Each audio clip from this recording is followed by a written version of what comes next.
Good afternoon and welcome from Detroit, Michigan, from my dining room in Detroit, Michigan. My name is Dennis Archer Jr. Like all of you, I'm an alum graduating from undergrad in 1991 and law school in 1994. We have an action-packed hour here as we discuss cities of the future, particularly innovations in Detroit. Being that I live in Detroit, I'm raising my family here, my business investments are here, I am of particular interest as relates to the topics that we have at hand. Let me walk you very briefly through where we're going to go in this next hour that we're going to spend together. I'm going to do an abbreviated intro because you're really not here to hear from me. I'm just responsible for facilitating. We're going to go over what today's programs are. I'm going to introduce you to two very amazing deans, and we're going to hear about what they're doing in the areas of urban architecture and education. I'm going to introduce you to two very dynamic alums, and then we're going to break out into breakout sessions and have a little bit more in-depth conversations about the subject matters, and then we will conclude. Let me also say to you that in honor of the fact that one of our alums is joining us from overseas where it is cocktail hour, I strongly suggested that we distribute cocktails to all the participants, but that was vetoed. But please know that my heart was in the right place. Let me tell you a little bit why I think that this is important and why the fact that you chose to participate and take an hour out of your day on this topic is important.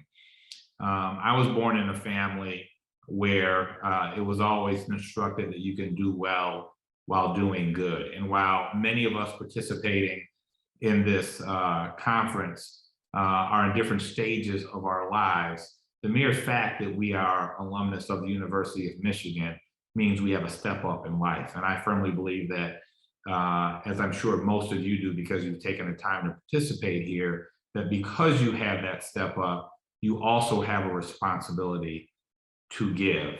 For me personally, I'm very involved in equity and inclusion work, always have been, and ensuring that there is equal access to education at the University of Michigan for African-American students, particularly those coming out of Detroit, is of very much importance to me, which is why I chose, through Ann's urging, Amber Lucci, for those of you who are not familiar, through her direction of urging to get involved and to give towards the LEAD program, which is leadership, excellence, achievement, and diversity. So the money that I provide to the university goes directly to the LEAD program in an area that is of extreme interest for me.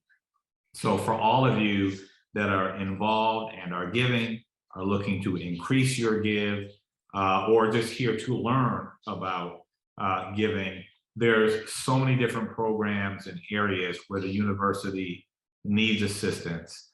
And despite the fact that we have a well-run, from a fiscal perspective, university, we have income coming in from tuition and athletic programs, et cetera, there is always a need at any school, anywhere in the country, private or public, for donor contribution, donor support, alumni support. And so thank you again for being here in that regard. Enough about that. Let me introduce our two deans today, Elizabeth Moje and Jonathan Massey, and our two alumni, Wendy Lewis Jackson, who is a dear friend of mine, and we serve on a board or two together down here in Detroit, and Lisa Sauve, whom I tried to get the cocktails for. Sorry, Lisa, it did not work. Wendy is the managing director of Detroit programs at the Kresge Foundation. And Lisa is doing some really cool stuff as CEO of Synecdoche, which is a design studio.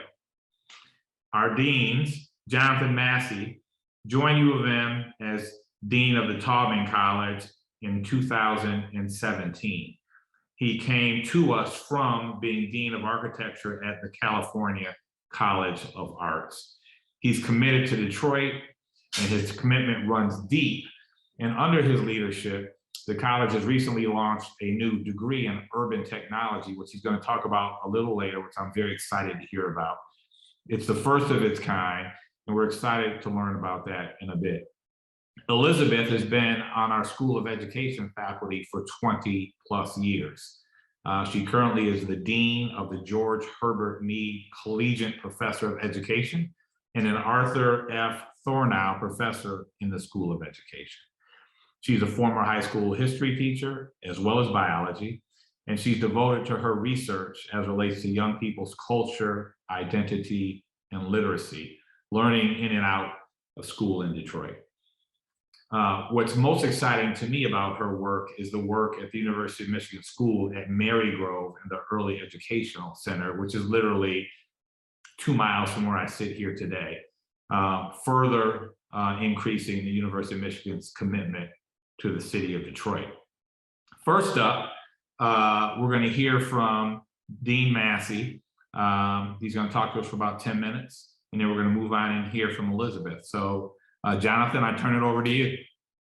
Thank you, Dennis. It's great to be here with you and Elizabeth, one of my favorite Dean colleagues, and with Wendy and Lisa and the group at large. I love any chance to connect with alumni, especially from a broad range of fields, because you are often crucial sources of insight into things that are happening in your professions, in your home communities, out in the world, that help us understand what we have to offer, what the University of Michigan can do to advance causes that are important to you and our students and our society. So I love the chance to talk about what we're doing at Taubman College, and especially the chance to hear in the breakout conversations what you all are doing and seeing, and what you think we can do.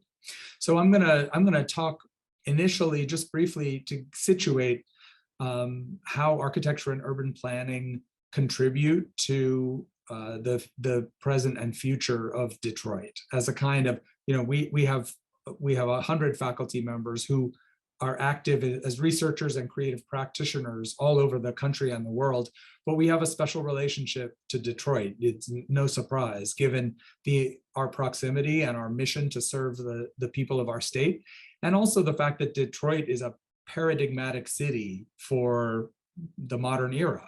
It was, I don't need to rehearse the importance of Detroit to modernization a century ago and to culture and the arts. And it's now a city that faces with distinctive intensity some of the challenges that many industrial cities face. And so that's a big arena for alumni, students, and faculty. So a couple of examples of the kind of work we do. Faculty do research into topics like mortgage finance as it relates to housing and housing accessibility and affordability. They look at mobility, transportation, and accessibility linked to economic development, work opportunities, support for everyday individuals and families. They do eviction studies to help understand the patterns that are booting people out of their houses. They work on water justice. Some of us, I'm part of a group that's studying right now the history of the racialization of space in Detroit and Metro Detroit, looking at how policies and practices created a racially segregated landscape that shapes everything that happens now. But we also have architects on faculty and urban designers who are contributing to the changes happening in the city by designing new housing. You might have seen some of the new apartments in multifamily housing in Brush Park. We have faculty who are doing some of those projects, commercial buildings in Midtown, and working with MoCA, the art museum, on a new master plan and an addition. And contributing to some of the architectural transformations at the Marygrove campus that Elizabeth is going to talk about. And then finally, if you know anything about this cultural center planning initiative that is integrating 13 art and culture and education institutions in Midtown, centering on the DIA and the public library, but with University of Michigan through the Rackham building, we have 2 faculty members who are on the design and master planning team that's giving shape to this new district level, arts and culture district in the heart of Detroit. So we're both analyzing and generating creative propositions that make their way into reality. Our focus always is on how Detroit can model pathways for an inclusive recovery, how can its economy and its population recover from disinvestment and challenges in an inclusive and just way. And of course, students are a big part of this. They learn and they contribute. We have capstone projects in urban planning where students actually work for a client that's often a city agency or a not-for-profit. And about 2/3 of those capstones are in Detroit. We had a 3-year partnership project with the city Office of Planning, Development, and Design, where students designed housing that tested some of the presumptions of the city's neighborhood revitalization plans, essentially doing a little bit of creative R&D for the city as it reimagined neighborhoods. And we have a group called the Public Design Corps that puts students as pro bono teams doing design work for not-for-profit and civic groups in Southeast Michigan. And then finally, we educate Detroiters directly, not only when they enroll in our undergraduate and graduate degrees, but also through a high school partnership with Detroit Public Community Schools. Michigan Architecture Prep teaches students from 4 Detroit public high schools, teaches them about architecture, urbanism, and design so that they're equipped to shape the future of their city directly. So then the second thing I wanted to touch on before handing things over to Elizabeth is some of the new academic offerings that we're developing that are aimed at elevating our ability to help Detroiters and residents of other cities shape their futures. One is a undergraduate minor in real estate that we've created with other units across campus. A lot of Michigan alums, including some of you I know, have made real estate a signature of our university. And we now have a pathway to help undergraduates understand what are the components of real estate. There are huge equity issues. There's not just finance and investment, but also placemaking, making the kind of places that will be sustainable, beautiful, and just. Our bigger contribution is a brand new 4-year undergraduate degree, a Bachelor of Science in Urban Technology. This is super exciting. Urban tech is a growing field, and even if you haven't heard of it as such, you've participated in it by using Uber and Lyft or bike share or scooters, by staying in an Airbnb or renting out your house when you travel. You use it when you use 311 in New York City to report a pothole, or when you participate in any of these businesses or government practices where data and technology intersect with buildings and cities. This is a huge area. Tech companies are transforming our cities fast and in significant ways. Cities are trying to figure out how to activate technology to provide better governance. Advocacy groups and not-for-profits are trying to make sure that we foreground fairness, equity, and access, because it's a very uneven landscape right now. And we believe that University of Michigan has a big role to play by educating a next generation of people who understand cities, who understand data science and technology, and who can intentionally shape and design some of the ways that they come together. So this is it's a curriculum that draws on the humanities and social sciences, urban planning, a breadth of fields to help students understand cities, which are ecologically and politically and sociologically and systematically complex. There's a lot of systems thinking in this. And we have courses in data science and technology that help students understand how big data, how companies and entities use big data, how technology from sensors to to algorithms is changing the way we operate in cities. And we bring those together through an education in design, not architectural design, like I'm going to fully develop the qualities of an entire building, but more like strategy design, systems design, product design. So, what is a new interface that will help me let the city know that my street light is out, and help them efficiently prioritize that for repair. Could be one example of a product, an urban tech product. So we're kicking this degree off in January. You might not know it, but the University of Michigan is piloting some new undergraduate pathways, summer start and winter start. And summer start is a little sexier, but winter start gets you through a little quicker. So we are starting this 4-year Bachelor of Science in Urban Technology in January with an initial group of 20 students. We're going to grow that as we build this program out, and we'll be welcoming transfer students as well. And we are really centering part of the learning on experiential learning. We're using the spring term when students typically don't have competing courses, limiting their schedules, for intensives that bring the urban tech students together for site-based and place-based learning.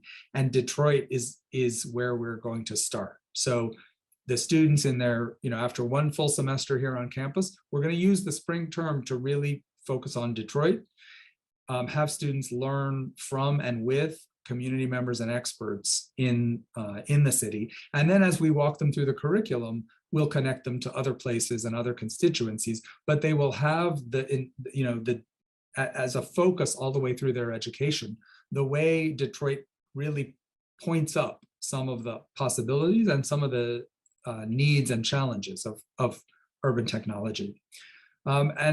It's super fun to be launching a new type of degree. We have built the curriculum. We've been consulting alumni and other experts. Ryan Ringholtz, I think you're in here somewhere. Thank you for joining one of our focus group conversations. We're thrilled to bring our first students in a couple months and to stay connected to you all as sources of information, feedback, insight, and potentially also support as we build this up. So thank you. Take it away, Elizabeth.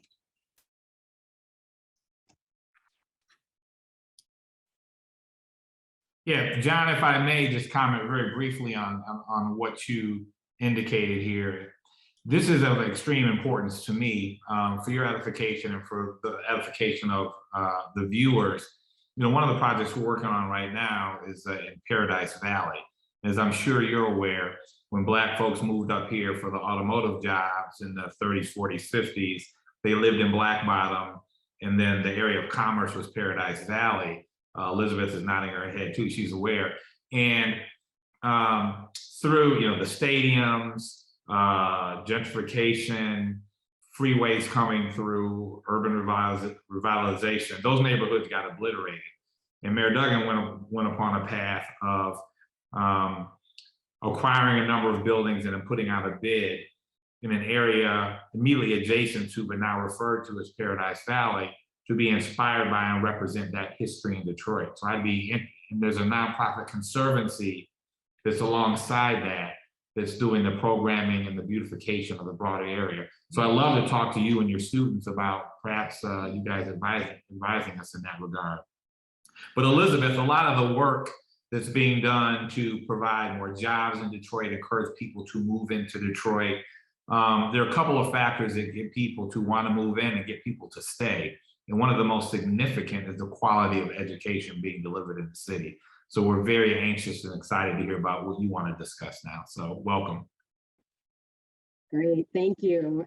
Thank you, Dennis. Thank you, Jonathan. Thank you all for being here today and being interested in these topics. I'm really excited to talk with you about some of the things that we're doing. But I want to start by building on Dean Massey's comments about cities of the future by talking about the only way to develop and sustain the work he described, and Dennis has already hinted at this.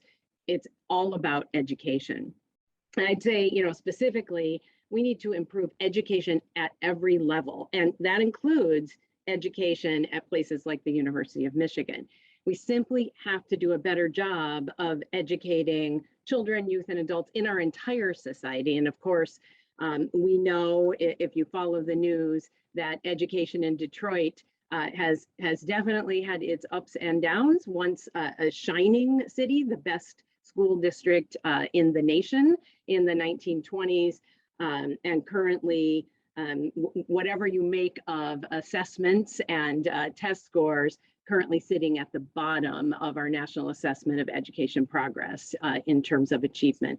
So I really mean we have to work with babies, we have to work with young children, with teens, with college students, trade school students, and workers who really need to level up or retool. We've got to ensure the development of basic skills for sure, and you've probably heard a lot about issues around reading and math, but we also need to work on what some people call soft skills, what I actually call professional skills, like how to work in teams, how to communicate effectively, how to follow through on projects. And really, across the board in all our schools, we don't do the best job of really building those professional skills, the skills that people need to, really achieve at the highest levels in professions. We also have to help learners develop a sense of individual and collective agency, of civic responsibility. I think we can all see that we need critical literacy and data reading skills. We have to really help our students learn how to discern fact from fiction. And unfortunately, public education, which has always been an incredibly fragile system, is at a crisis point in our society. We lack qualified teachers, and I can't say enough about the looming crisis that will soon touch the suburbs as well as the cities and impoverished rural areas. We lack counselors, and just heard about some legislation going forward to help teachers learn how to identify signs of trauma in their students. But then what? Where are the counselors who can actually work with those children? We lack specialists, who can really offer specialized education services. And most noticeable, we lack material resources.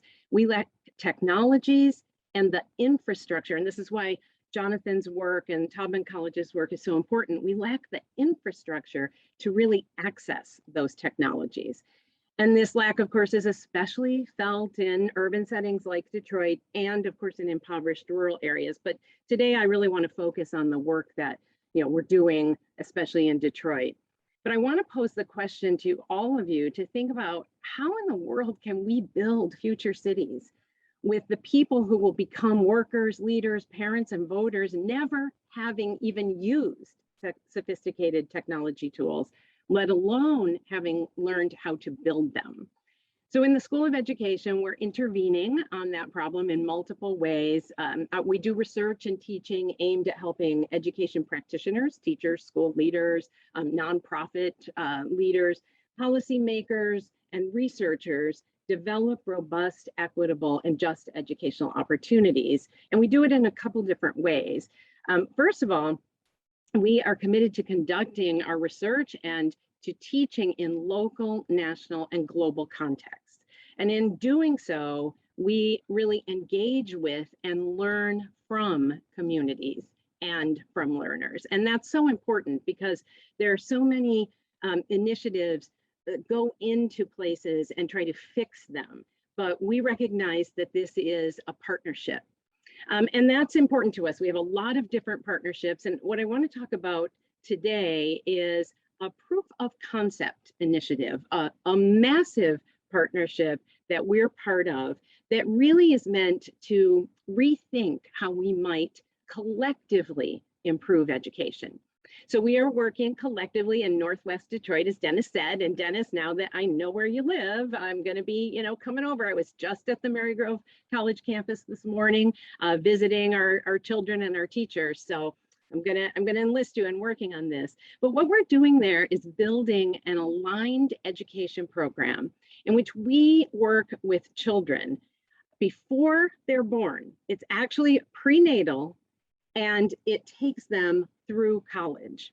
And actually, in fact, we do work with graduate education. I'll say more about that in a minute. It's a collective impact model in which we're partnering with Detroit Public Schools Community District. And I want to say that again, Detroit Public Schools.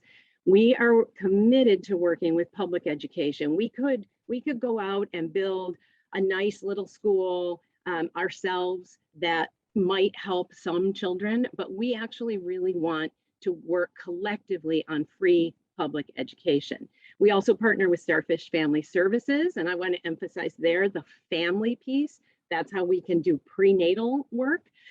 We work with the Marygrove Conservancy, which is a group that has taken on the Marygrove campus after we unfortunately saw the campus, the college have to close due to declining enrollments. And then, of course, we work with the Kresge Foundation, and we have Wendy Jackson here to be able to talk a little bit more in our breakout groups about their role. And many community organizations and individuals, and I really want to underscore that, we work with the community, not doing things to the community. We also, and Jonathan pointed out the importance of alumni. We work with alumni and friends of the School of Education. Wendy is one of those people, Alicia Merriweather, Wally Prechter, John and Kelly Updike. I could go on and on and on. We even have teachers at the school who are our alumni, and we're very, very proud of that. And all of that makes the partnership possible. And I really want to underscore that the real heart of this proof of concept is the collective nature of our work. If anybody, any individual or any single entity tells you that they can fix education, you should walk away, because nobody can do this work alone. So the P20 central goal is to provide quality opportunities to learn for children across the lifespan, really, and especially those who live in our nation's cities. And our work at the University of Michigan School of Education and other units on campus, like the Taubman College, can be really described in 4 buckets of work. We want to empower our students by providing them empowering experiences. We want to empower educators through a teacher training program. We're trying to build empowering environments. And as I said, I was there this morning, and it gave me such joy because people are happy in the space, and there's renovation going on. So it's not a perfect space quite yet. And then we want to conduct empowering evaluation and research so we can hold ourselves accountable to those children and those families. We've designed problem and place-based curricula. And our motto is leaders designing change, because we see these children as the leaders of that community in the future, and they are going to be the designers of change. They engage in developing projects, and they work with education experts, but also industry professionals. For example, architecture and urban planning. They do design projects. The 9th graders in the first year that we were open designed the 10th grade classrooms, the 10th grade school space they wanted to see, and then presented to the architects and engineers, and had conversations and learned about why certain things were possible and why they might not be. And so in this work, we really show that you can engage in STEM fields, engineering fields, in ways that are all about social justice and civic engagement and humans, human flourishing, really helping all people through our STEM commitments. So they're designing solutions that are future thinking, innovative and sustainable, and promote everyone's well-being.